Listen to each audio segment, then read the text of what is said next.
నీపై అనురాగంతో మిమ్మల్ని చూడడానికే నేను ఇక్కడికి వచ్చాను. మరొక భర్త కోసం స్వయంవరం ప్రకటించడం కులస్త్రీకు తగునా? అలా ఎందుకు చేశావు? అందుకే కదా ఋతుపర్ణుడు వచ్చాడు. ఇది ధర్మమా అని దమయంతిని అడిగాడు. దమయంతి, నాదా, నేను మీకోసం గాలిస్తూ పంపిన విప్రులలో అయోధ్యకు వెళ్ళిన విప్రుడు మిమ్మల్ని గుర్తించాడు. మిమ్మల్ని రప్పించుటకే ఇలా చేశాను. మీరు కాక ఇంకెవరు 100 యోజముల దూరం ఒక్క రోజులో ప్రయాణించగలరు? నాలో ఎటువంటి పాపపు తలుపు లేదు అని దమయంతి నలుని పాదాలపై పడి నమస్కరిస్తుంది. వెంటనే ఆకాశం నుండి వాయుదేవుడు, నలచక్రవర్తి, ఈమె పవిత్రురాలు, పతివ్రత. నేను, సూర్యుడు, చంద్రుడు ఈమె సౌశల్యం కాపాడుతున్నాము అని పలికాడు. నలుడు కర్కోటుని స్మరించాడు. వెంటనే ఒక వస్త్రం వచ్చింది. అది ధరించగానే నలునికి ఇంద్ర తేజస్సుతో సమానమైన మనోహరమైన పూర్వరూపం వచ్చింది. దమయంతిని పరిగ్రహించాడు. నలుడు విదర్భలో 1 మాసం ఉండి తన రాజధానికి వెళ్ళి పుష్కరుని కలిశాడు. నలుడు పుష్కరునితో, పుష్కర, జోదమాడడం నీకు ఇష్టం కదా? నేను నా భార్య దమయంతిని పణంగా పెట్టి జోదమాడతాను. నీవు నీ సర్వస్వం పెట్టి నాతో ఆడుతావా? లేదా నాతో యుద్ధం చేయి. ఎవరు గెలిస్తే వారిదే రాజ్యం. నీకేది ఇష్టమో నిర్ణయించుకో అన్నాడు. పుష్కరుడు జోదప్రియుడు.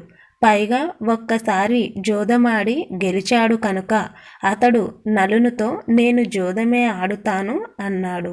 నలుడు పుష్కరునితో జోదమాడి రాజ్యాన్ని గెలుచుకున్నాడు.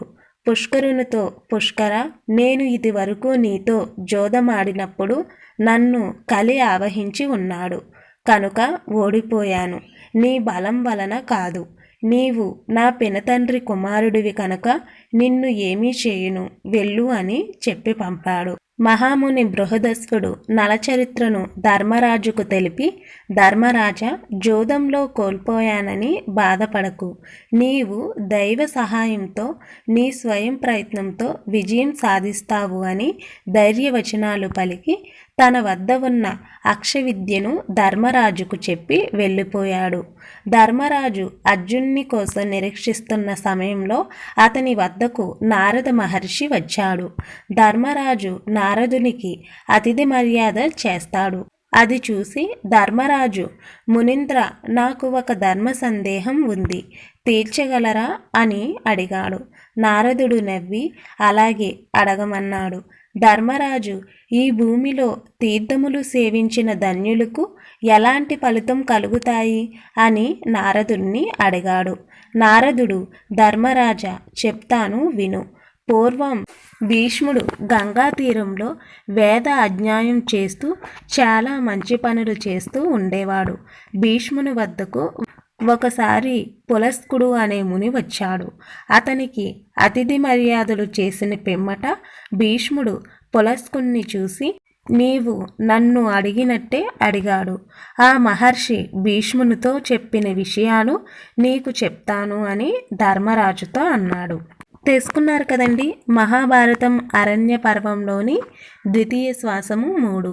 మరలా మహాభారతం అరణ్య పర్వంలోని ద్వితీయ శ్వాసం 4తో వస్తాను. ధన్యవాదాలు.